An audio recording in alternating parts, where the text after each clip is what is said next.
kerja cerdas atau kerja keras, dan atau sekadar kerja? Apakah hewan selain manusia ada yang kerja? Ada, yaitu sapi dan kerbau. Mereka bekerja membajak sawah, namun mereka bekerja hanya sekadar kerja, tidak menggunakan akalnya. Berbeda dengan manusia, manusia bekerja menggunakan pikirannya, sehingga dalam bekerja bisa menghasilkan atau mendapatkan keuntungan yang maksimal.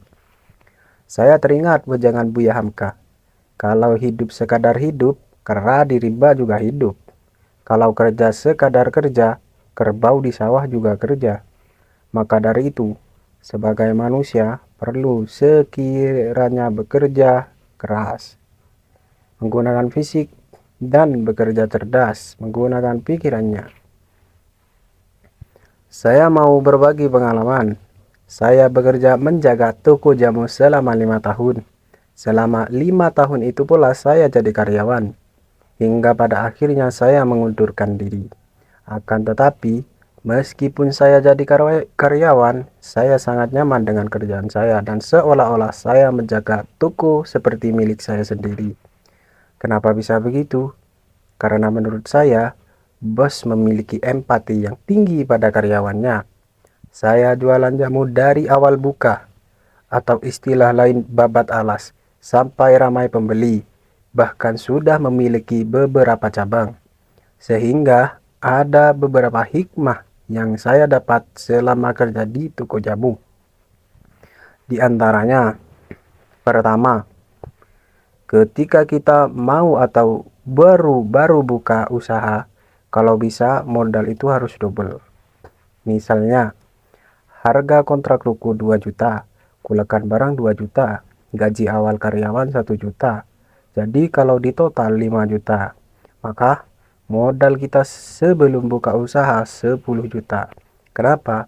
Karena di tengah perjalanan dalam usaha, takutnya ada hambatan atau sesuatu pengeluaran yang tidak terduga. Kedua,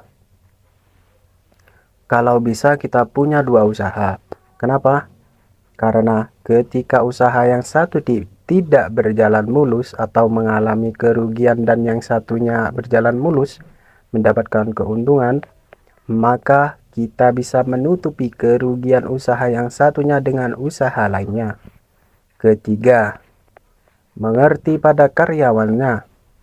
Bos memiliki empati yang tinggi. Misalnya, ketika toko jamu mulai ramai dan saya mulai kewalahan melayani pembeli, bos menganjurkan saya untuk mencari teman jualan atau mendampingi saya.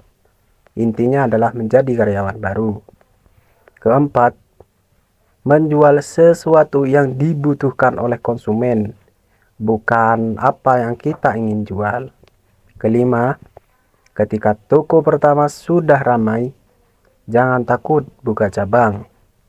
Keenam, punya partner atau rekan kerja yang berintegritas. Ketujuh, telaten dan sabar dalam membuka usaha. Dari awal harus sabar dan telaten. Nah, kira-kira itu pelajaran yang saya dapat dari jualan jamu.